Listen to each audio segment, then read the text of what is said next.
교독하도록 하겠습니다. 사람을 경책하는 자는 서로 아첨하는 자보다 나중에 더욱 사랑을 받느니라.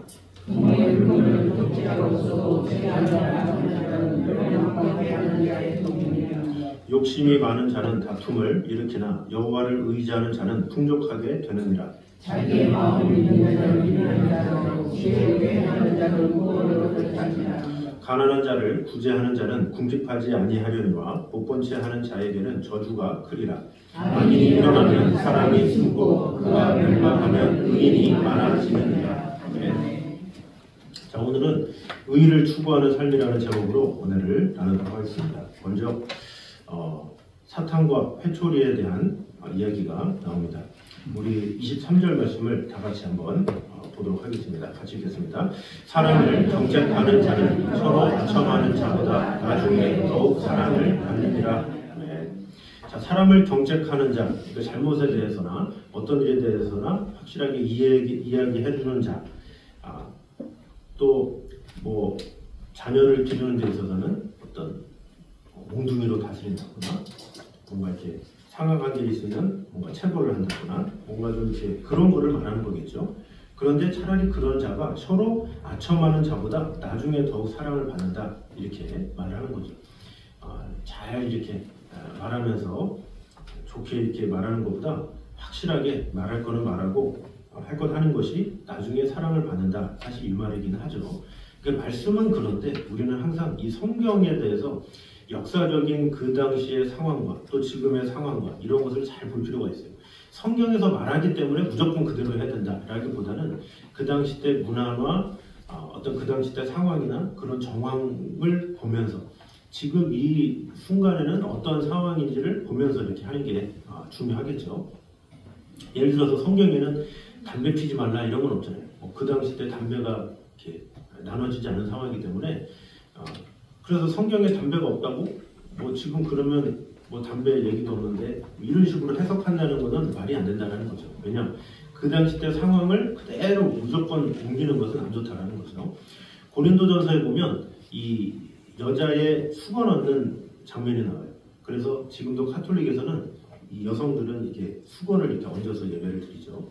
근데 이제 시간이 지났잖아요. 이 시간이 지나서 이제는 초대교회를 지나서 이제는 예수 그리스도를 믿는 현재에 와서는 우리가 예수 그리스도로 말미암아 모두 다 정결케 됐기 때문에 사실 이렇게 머리에 수건을 얹는다 어떤 이런 것은 형식에 불과하죠. 그래서 그런 것을 무조건 다 적용해서 한다, 이런 것은 무리가 있다는 거죠. 그리고 이 당시 때 이 정책에 대해서 이렇게 나오는데 구시대 때, 옛날에 고전 시대 때 정책하고 혼낸다, 이런 시대는 우리가 잘 알 필요가 있어요. 예를 들어서 우리나라만 해도 조선시대 때 혼낸다. 그러면 어때요? 이미지가 몽둥이 가지고 팬다, 뭐 이런 개념이 많잖아요. 아이들을 제대로 채찍질한다, 뭐 완전히 확실하게 그냥 본때를 보여줘야 된다, 이런 것이 옛날 사람의 개념이잖아요. 군대에서도 마찬가지예요. 군대에서도 시간이 흐르면서 60년대, 70년대 이렇게 군상하는 사람들은 하도 두들겨 맞아가지고 그런 군대에 대한 어떤 그런 게 있어요. 그래서 빨리 이렇게 제대하기를 바라고 또 말년이 되면 똑같이 행동하고 이제 그런 것들이 있어요. 그러다가 60년대, 70년대, 80년대를 넘어서 90년대는 이제 체벌이라는 게 사라졌죠. 체벌이 사라졌으니까 뭘로 하느냐? 말로 하는 말로 엄청 괴롭혀요. 이랬어, 저랬어, 막 말로 해가지고 사람 열받게 하고 막 이제 그런 게 있었어요. 그래서 말로 사람을 괴롭혀가지고 그것 때문에 자살도 하고 이런 일들이 많아요. 그러니까 어쩔 수 없잖아요. 때리면 영창 가니까 말로 어떻게든 해가지고 괴롭혀가지고 이렇게 하는 거죠. 근데 요즘에 또 시간이 더 흘렀어.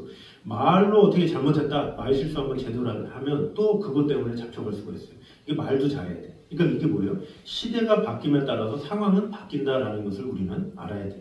그러니까 성경에서 말한다고 그냥 적용하기보다는 지금 그 시대는 그랬지만 지금 이 시대는 어떠냐, 이것을 우리는 잘 알아야 돼요. 그러니까 이 당시 때 성경이 쓰여질 때만 해도 어때요? 이 사람들이 어떤 이전에는 뭐 정책한다, 뭐 한다 그러면 대개 보면 징계나 이런 게 강해요. 그래서 뭐 일본이나 뭐 중국만 해도 역사서나 보면은 뭐 잘못하면은 죽잖아요. 그냥 배라 막 이러잖아요. 배. 그리고 뭐 사무라이 같은 경우는 자기가 뭐 실수해가지고 잘못했다 그러면 제가 다 책임지겠습니다 하고 칼로 죽잖아요. 근데 그것은 극단적인 시대에 있었던 거고 그 전에는 더 심했겠죠. 그러니까 지금 성경에서도 정책하라, 뭔가 이렇게 책망하라, 뭐 이런 것에 대해서 상당히 그런 고전적인 그런 시대 상황이 있었기 때문에 상당히 상대에게 강하게 얘기하고 때리고 뭔가 그것에 대해서 만연했던 그런 시대라고 볼 수가 있는 거죠. 그러나 지금은 이제는 시대가 달라졌다는 것을 우리는 알아야 돼요. 그럼 달라진 이 시대에 우리가 어떻게 적용해야 되느냐, 이것을 우리가 봐야 되겠죠. 성경에서 정책하라고 무조건 정책이 좋구나 이것이 아니라 성경에서는 그랬지만 그 당시 때는 정책을 통해서 사람을 일으켜 했지만 지금은 어떻게 하느냐, 이게 참 중요한 거죠. 이 자녀 교육에 대해서도 마찬가지잖아요. 자녀 교육에 대해서도 우리나라도 60년대 70년대만 되면 때려라, 무조건 몽둥이로 때려야 정신 차린다, 이것이 그 당시 때 시대잖아요. 근데 요즘에는 어떻게 돼요? 갈수록 대화로 바뀌잖아요. 대화해라, 이해해줘라, 품어줘라, 사랑해라. 그런 것이 오히려 대화의 방법인 거예요. 뭐 그분들이 모릅니까? 뭐 때리면 어떻게 된다 못 겪었습니까? 그러나 다 알지만 지금 상황은 그렇지 않다라는 것을 말하고 있는 거죠. 그리고 사람들도 그렇게 적응이 돼 있어. 어떤 예전에는 모두가 다 두들겨 맞고 막 그런 상황이기 때문에 내가 두들겨 맞아도 별로 아무렇지도 않아. 왜? 사회가 그러니까. 근데 요즘에는 그렇지가 않잖아요. 그런 예민한 이 시대에 요즘에 막 부모님한테 몽둥이로 엄청 두들겨 맞고 막 그렇게 됐다. 아니면 누구를 책망하는데 내가 너 말로 하면 안 되니까 내가 너 몽둥이로 한 3대 때리고 알려줄게 하면서 선배가 후배한테 그랬다. 이거는 있을 수가 없는 거예요. 그래서 오늘날에 그런 프로 선수들이 그런 게 많이 있어요. 아직도 한 40, 50대 넘은 한 60대 된 이렇게 프로 선수들은 라떼는 말이야 이제 그런 게 있어요. 그래서 이 젊은 선수들이 뭔가 이렇게 말을 하고 막 그러면 토단에 막 그러면서 옛날에는 몽둥이로 찜질을 맞았는데 뭐 그런 거를 아직도 말하는 사람들이 있대요. 근데 그런 것들 때문에 아직까지 악습이 변하지가 않아요. 그래서 감독도 대부분 이렇게 젊은 사람들은 교체가 되는 거예요. 요즘에 프로 선수나 뭐 축구나 야구나 보면 40대 초반 이런 사람들이 다 감독이 돼요. 근데 그 젊은 감독들의 특징이 뭐냐? 특징을 누가 말해주냐면 선수가 말해줘요. 감독은 이렇게 해야 된다고. 이거 말이 안 되잖아요. 옛날 같으면 감독은 이렇게 해야 된다고 해서 감독이 사람들 불러다가 굴려야 돼 이런 거에 대한 이미지가 강했잖아요. 예를 들어서 프로야구로 보면 뭐 김성근 감독이라고, 호랑이 감독이라고 선수들 엄청 굴리고 막 보통이 아니에요. 근데 요즘의 감독은 어떠냐? 본인이 얘기하는 게 아니라 선수가 이렇게 얘기해요. 감독은 가만히 있는 게 감독이다. 건들지 말라. 선수들 괜히 건들지 말고 그냥 가만히 있는 게 선수들 도와주는 거다 이렇게 얘기해요. 감독도 그거 알아요. 그냥 알았어, 깨갱할게. 그러면서 조용히 그냥 있어주고 믿어주고 가만히 있는 거. 그래서 작년에 프로야구에서 기아 타이거즈가 뭐 우승했다고 하잖아요. 그래서 그 감독이 제일 젊거든요, 프로야구에서. 그래서 그 선수들이 늘 그랬대요. 감독이 뭐 하려고 그러면 가만히 있으라고. 가만히 좀 있으라고. 요즘 시대가 그렇게 바뀌었다는 거예요. 근데 그렇게 시대가 바뀐 거를 알고 그 감독이 가만히 있으니까 우승했다더라 이런 거죠. 그러니까 오히려 그것을 왜 안 해? 열심히 하네. 옛날에는 말이야 너희들 와. 옛날에는 방망이로 다 맞아서 다 엎드려 다 때리고 뭐 그런다고 잘 되는 것 같지만 그렇지 않다는 거죠. 오히려 소통이 잘 되고 이해관계가 되고 그럴 때 오히려 잘 되는 것이 오늘날의 시대다라는 거죠. 그래서 지금 이 잠언 시대에 이 솔로몬이 말한 이 시대는 어떤 시대냐? 뭔가 이렇게 말해서 정책해서 뭔가 해야 되는 그런 시대라는 거죠. 근데 지금은 어떤 시대예요? 이 사회가 어느 시대냐? 이해의 시대. 이해를 해주는 때야. 자녀에 대해서도 또 누구에 대해서도 어떤 말도 조심해서 신중하게 잘 생각을 해서 해야 되는 그런 시대예요. 이미 시대가 그렇게 바뀌었어요. 옛날처럼 막 이렇게 꼰대처럼 이렇게 하는 그런 시대가 아니라 그 사람을 이해시키기 위해서 어떻게 할까? 어떻게 감동시켜서 이해를 시킬까? 아니면 어떤 식으로 이해관계를 잘 할까? 이런 식으로 해서 이해관계하는 게 이 오늘날이지. 잠언에서 정책이 낮다 그러니까 무조건 정책해야 되겠다. 내 자녀들을 채찍으로 해야 되겠다. 뭐 내가 어떤 친구가 잘못되면 어떻게든지 이놈아 하면서 멱살 잡고 끌어내야 되겠다. 이것이 아니라 그 당시 때 상황은 상황이 있고 오늘날의 상황은 상황이 있다라는 거죠. 그래서 여기서 말하는 것은 뭡니까? 사람을 경책하는 자는 서로 아첨하는 자보다 나중에 더욱 사랑을 받느니라. 이것을 우리가 잘 이해해야 돼요. 이것을 어떻게 해야 되냐면 예를 들어서 무조건 정책하면 사랑으로 하는 거고 사탕발림으로 겉으로 하는 거는 사랑이 아닙니까? 그렇지 않잖아요. 그러니까 우리가 이것을 잘 이해해야 돼요. 여기서 말하고자 하는 거는 뭐냐면 여기서 말하는 정책은 사랑의 마음으로 행해라. 이게 핵심인 거예요. 정책이 핵심이 아니라 정책을 왜 하는가 이게 참 중요하죠. 근데 정책을 왜 하느냐? 이 사람들이 뭔가 그 사람이 잘 되라는 마음으로 혼냈을 때 이때가 잘 된다 이렇게 이것을 말하는 거예요. 근데 보통 사람들이 자꾸 단편적인 것만 생각해서 정책? 어떻게 정책하지? 요거만 생각해. 그 정책이 나오기까지의 그 과정이 중요한데 왜 정책할 수밖에 없는지를 발견하는 게 중요한데 그거보다는 정책하라고? 성경에 분명히 정책하라고 그랬어. 이런 식으로 정책만 이렇게 생각하는 경우가 있죠. 여기 보면 아첨하는 자, 서로 아첨하는 자 그러면 서로 아첨하면 다 안 되네 이렇게 생각할 수가 있어요. 근데 서로 아첨하는 것도 사랑하는 마음이 있으면 서로 아첨 안 하니까 사랑하는 마음이 있으면 무조건 정책합니까? 그렇지 않잖아요.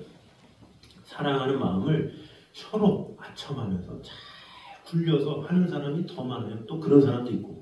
그래서 무조건 결과론적인 거 가지고 무조건 정책은 좋은 거고 서로 아첨하는 것은 안 좋다 이렇게 할 게 아니다라는 거죠.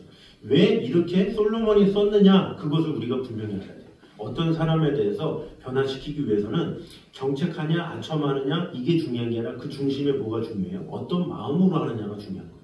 서로 아첨하는데 사랑하는 마음이 없어. 그럼 또 소용이 없고 사랑하는 마음이 있는데 사랑하는 마음이 뜨거우면 서로 아첨해도 좋아요. 할수록 좋아.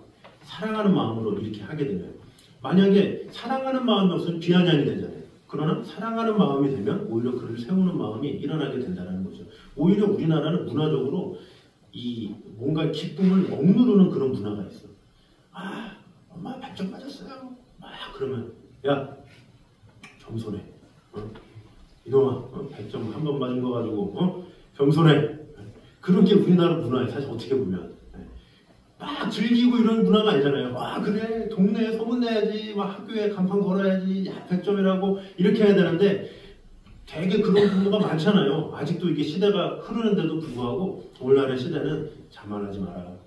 너 그러다가 금방 1등 뺏긴다. 그러면서 오히려 더 압박을 주잖아요. 그리고 못했어요. 그럼 2개 틀렸어요, 3개 틀렸어요. 그러면 이 주들놈아. 그러면서 바로 그냥 저주의 말을 하면서 이놈아, 너 그렇게 미끄러지다가는 너 인생 끝난다. 그러면서 그 2개, 3개 틀린 거 가지고 막 인생의 전체 실패자인 것처럼 하는 거. 그게 어떻게 보면 이 사람이 어떻게 보면 옛날 구약시대보다 더 극단적인 경우가 상당히 많이 있어요. 아주 잘하면 교만하지 말라고 그러고, 좀 실수하면 아주 그냥 내일 깔아버리고, 그런 것이 습성이죠. 그러나 사실 이 예수님께서 말하는 성경의 정신은 뭐예요? 사랑하는 거예요. 사랑하는. 어떻게 사랑하느냐 이게 참 중요한 거예요. 이 사랑의 상황에 따라서 물론 크게 책망할 수도 있겠죠. 누구에 대해서 정확하게 얘기할 필요도 있겠죠. 그러나 그러기 전에 내가 사랑의 준비가 되어 있는가 그것을 점검할 필요가 있는 거예요. 나에게 사랑의 중심이 있어야 내 말이 통하는 거예요. 그것이 정책이든 아니면 아첨하는 말이든 다 통하게 돼 있어요. 내 중심이 뭐가 있느냐에 따라서. 예를 들어서 예전에 중고등 학생 때 체벌하던 선생님 있잖아요. 근데 그 체벌하던 선생님도 어떤 선생님은 즐기는 선생님이 있어요. 때리는 거예요. 쫄깃하고 이게 채싹채싹 들러갔네 하면서 막 즐기는 선생님이 있어요. 이렇게 아주 열받아. 막 그런 사람한테 맞으면 진짜 열받고 억울하고 답답하고 막 그러면서 내가 분명히 잘못해서 맞는데도 억울하고 열받아. 진짜 막 꿈에 막 그 사람 얼굴 생각나고 막 친구들하고 막 욕하고 난리가 나죠. 근데 그 사랑이 아는 선생님이 있어요. 이 선생님 어쩔 수 없이 뭔가 이렇게 체벌을 했구나 이런 게 느껴지는 선생님은 또 다르게 되죠. 그러면서 오히려 그 선생님한테는 친근감으로 이렇게 나아가는 경우가 있죠. 그러니까 무엇이든지 뭐가 중요하냐, 중심이 중요하냐라는 거죠. 중요하다라는 거죠. 정책하느냐, 아첨하느냐 이게 중요한 게 아니라 사람들은 자꾸 결론적으로 말하는데 그것이 아니라 어떠한 동기 가운데 했느냐 이게 참 중요한 거죠. 그래서 이 동기가 사랑하는 동기가 되면 때에 따라서 좀 강한 정책이 될 수도 있고 또 아첨하는 말이 될 수도 있고 또 어떨 때는 더 많은 아첨으로 될 수도 있고 상황에 따라 그게 다르다라는 거죠. 그래서 그런 지혜를 가지고 어떻게 세워져 가느냐 이게 참 중요한 거지. 성경에서 정책하라고 그랬네. 그래서 무조건 정책하고 강하게 하고 책망하고 지적해주고 이런 게 좋은 것이냐. 그렇지 않다라는 거죠. 오히려 로마서에서는 뭐라고 그래요? 왜 너희도 온전치 못하면서 왜 다른 사람한테 온전치 못하다고 하느냐? 왜 너희들도 제대로 못하면서 왜 다른 사람한테 이렇다 저렇다 하느냐? 이렇게 말하잖아요.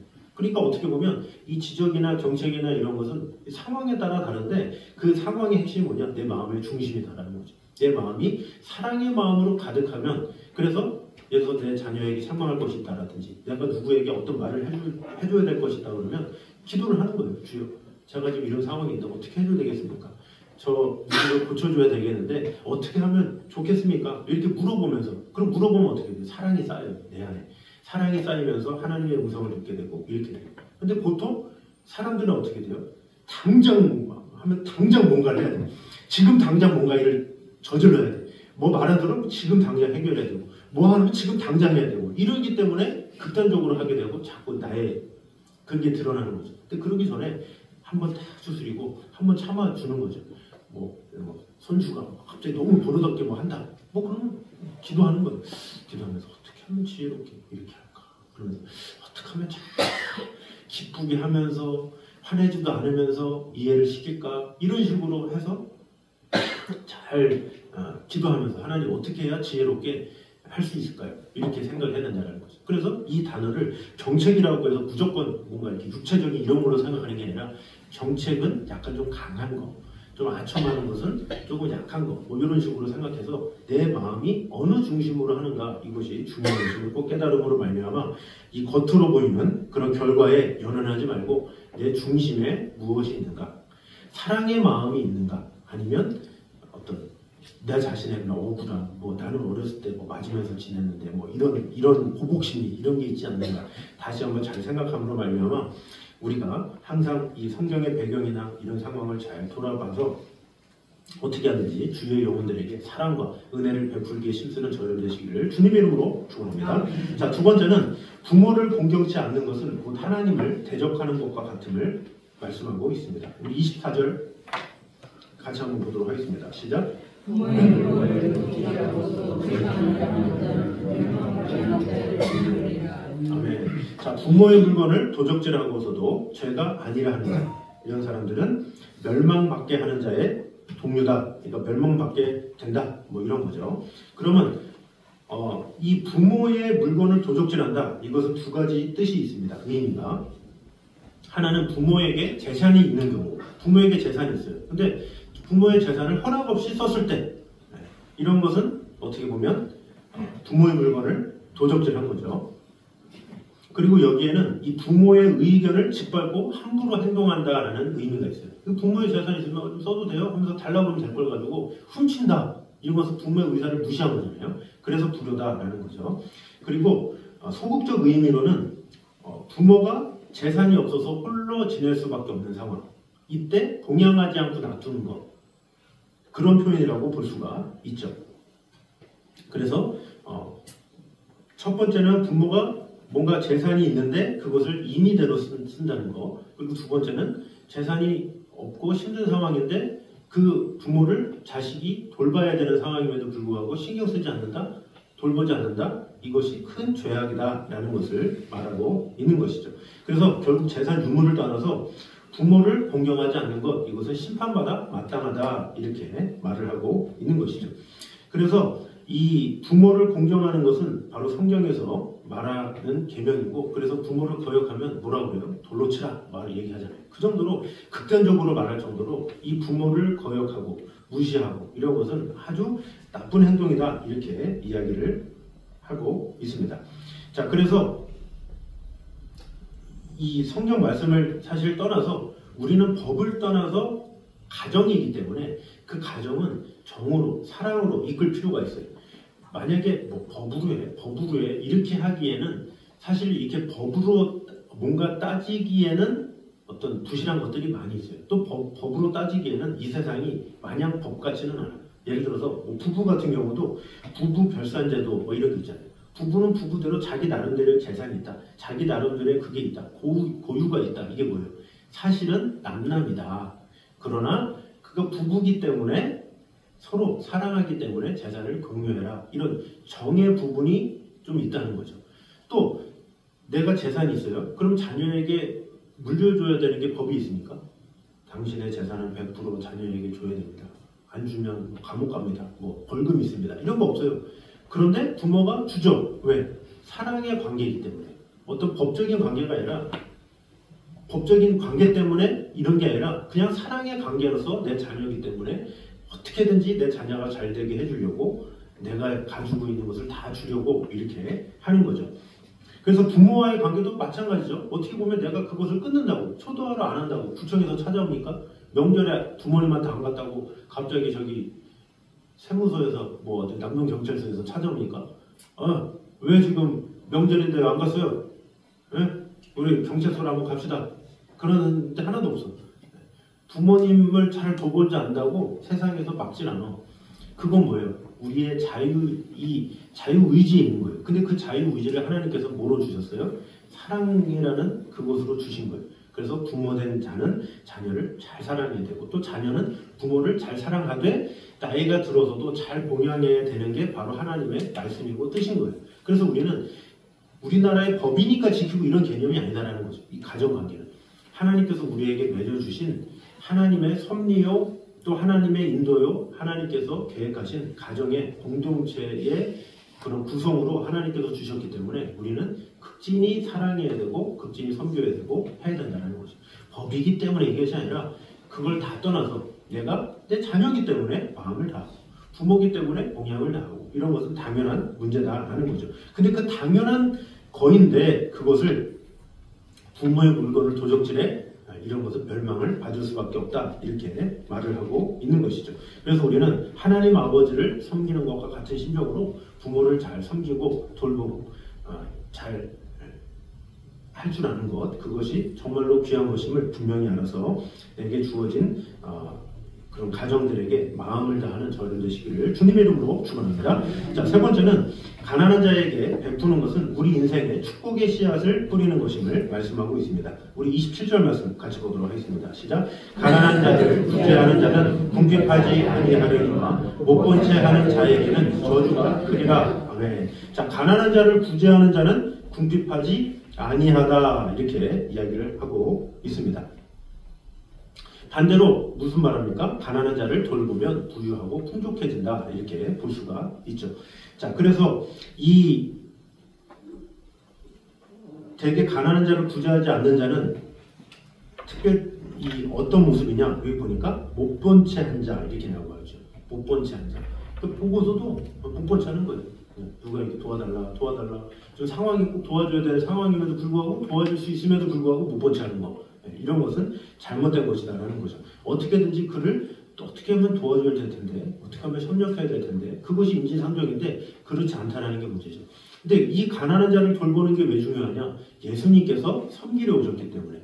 예수님의 말씀이 누가복음 우리가 오전에 보지만 가난한 자, 억눌린 자, 고아와 가부와 나그네 이런 사람들을 위해서 어떻게 보면 누가복음이 쓰여졌다고 볼 수가 있어요. 그래서 거기 보면 억울한 자, 답답한 자, 외로운 자, 슬픈 자 그런 자들이 많이 나와요. 이방인들도 많이 나오고. 왜? 그런 자들을 다 품으시는 분이다라는 것을 강조하기 위해서 그렇게 쓰여졌다는 거죠. 그래서 주님의 마음이 그렇기 때문에 우리가 그렇게 해야 되는 거예요. 주님께서 찾아오신 이유, 섬기려고, 돌보려고, 사랑하려고 이렇게 오셨다는 거죠. 그래서 하나님의 아들이 이 땅에 오셔가지고 세리와 죄인의 친구로다 이렇게 말하잖아요. 그 당시 때 사람들이 다 무시하는데 그럼에도 불구하고 사람들한테 칭송받는 이가 그들과 함께 식사를 한다? 이것은 있을 수 없는 거죠. 그러나 그럼에도 불구하고 예수님은 함께 하셨다는 거죠. 삭개오야 내려오라. 이 사람들이 그렇게 다 무시하지만 내가 너의 집에 오늘 가서 식사해야 되겠다. 아주 파격적인 말이죠. 그러나 그럼에도 불구하고 예수님은 하셨다라는 거죠. 왜? 소외받고 억눌리고 답답한 자를 돌보는 것이 예수님의 모습이었기 때문에. 그래서 너희 중에 지극히 작은 자 하나에게 한 것이 곧 내게 한 것이니라 마태복음 25장에 말씀하고 있죠. 근데 그런 것처럼 우리도 항상 어떻게 하면 누가 어려운가, 누가 힘든가 이렇게 돌아보는 그런 것이 필요하다라는 거죠. 야고보서 4장 17절에 보면 사람이 선을 행할 줄 알고도 행치 아니하면 죄인이라 이렇게 말을 하고 있죠. 대부분의 사람들은 조금 마음만 먹으면 선을 행할 수가 있어요. 그러나 그 조금의 마음 자체도 먹지 않는 경우가 너무나도 많이 있죠. 그래서 우리가 항상 주여 내가 주위에 있는 영혼들을 어떻게 하면 도울까? 주여 내 마음에 떠오르게 하시고 잘 도울 수 있게 하여 주시옵소서 이렇게 기도할 필요가 있고, 사실 우리 주위에도 이 선교지만 해도 얼마나 많은 필요들이 있어요. 많은 기도 제목들이 있고, 그래서 우리가 생각만 하고 신경만 쓰면 너무나도 도와줄 것이 많고 힘들고 어렵고 이런 데는 찾아도 부족할 정도로 많이 있어요. 그래서 주여 내가 이 주위를 돌아볼 수 있는 그런 자가 되게 하여 주시옵소서. 우리가 가정을 돌아봄에 대해서도 얘기했지만 사실은 가정을 돌아보는 것은 누구나 다 해요. 그러나 주위를 돌아보는 것은 누구나 다 할 수 없어요. 네. 주위의 사람들을 돌아볼 수 있는 거. 가정에 뭐 누가 자녀 안 사랑하고 손주 안 사랑하고 자기 가족들 안 사랑하는 사람 어디 있습니까? 그렇지 않은 것을 가지고 파렴치하다 그러면서 막 신문에 나오듯이 대부분은 다 사랑해요. 근데 문제는 뭐냐? 거기까지만 사랑하는 게 문제죠.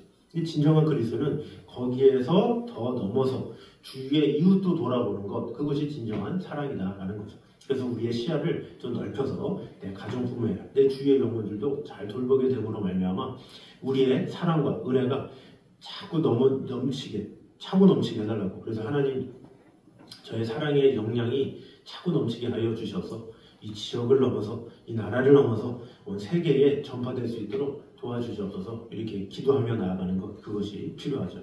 그래서 그런 협력을 많이 하시는 분들이 있잖아요. 저 같은 경우도 뭐 굿네이버스 이런 데 보면 저희가 매달 3만 원이든 이렇게 하면 성장기나 이런 걸 이렇게 사진으로 보여주고 이 정도 컸습니다. 누가 이렇게 했습니다. 그러면 그렇게 뿌듯할 수가 없어요. 그리고 한 5년 동안, 6년 동안 이렇게 잘 또 협력했던 애가 이제 청소년이 됐다 그러면 이제 청소년이 돼서 자립할 때가 됐습니다. 이제 또 새로운 아이를 드립니다. 하면서 할 때는 마치 시집장도 보낸 것처럼 되게 뿌듯하기도 하고 뭐 직접 한 건 아니겠지만 그래도 그런 후원을 통해서 이렇게 함께 한다는 게 얼마나 뿌듯한지 몰라요. 그래서 주님께서 명하시고 주님께서 말씀하시는 것이 주위를 돌아보는 그런 것이기 때문에 우리의 시야가 내 가정에만 국한되지 말고 더 나아가서 이 사회까지 잘 전달됨으로 하나님께서 기뻐하시는 그런 삶을 사는 저 여러분 되시기를 주님의 이름으로 축원합니다. 기도하겠습니다. 사연 중에 감사합니다. 우리와 언제나 함께 하시는 주님, 지켜주시는 주님, 우리가 주위를 먼저 잘 돌아보게 더하여 주시옵소서. 누구를 경책하든 또 아첨하는 말을 하든 중요한 것은 우리 중심에 사랑의 마음이 있는지를 먼저 잘 돌볼 수 있는 그런 자들이 되게 하여 주시옵소서. 우리가 사랑하는 마음이 있다면 누구를 어떻게 대하든지 하나님께서 가장 좋은 길로 이끄실 것을 믿습니다. 내 사랑하는 자녀든지 또 내 사랑하는 자든지 내가 어떻게 해야 될지를 주님께서 지혜와 총명을 더하여 주셔서 그의 마음에 상처가 되지 않도록 최선을 다해서 그를 잘 권면해서 하나님의 사랑으로 이끌 수 있도록 주님 지켜주시고 함께하여 주시옵소서. 또한 부모를 공경치 않는 것은 곧 하나님을 대적하는 것과 같음을 오늘 보게 되었습니다. 하나님께서 허락하신 부모에게 마음을 다하며 섬기며 정성을 다해서 쇼를 다할 수 있는 성도들 되게 하여 주시고 또한 가난한 자에게 베푸는 것은 우리 인생에 축복의 씨앗을 뿌리는 것과 같음을 오늘 보게 되었습니다. 주님의 마음이 바로 억눌리고 외롭고 힘들고 또 아픈 자고 또 연약한 자라고 하셨는데 우리 또한 그들에게 눈을 돌림으로 말미암아 그들을 더욱더 사랑하며 섬기며 하나님의 사랑으로 이끌 수 있도록 주님 지켜주시고 함께하여 주시옵소서. 이제는 우리 예수 그리스도의 은혜와 아버지 하나님의 무한하신 사랑과 성령님의 교통하심이 늘 우리와 함께 계시는 하나님의 나라와 영광 가운데 거하기 원하는 이 자리에 있는 모든 성도들 위해 이제부터 영까지 함께 있기를 간절히 축원하옵나이다. 아멘.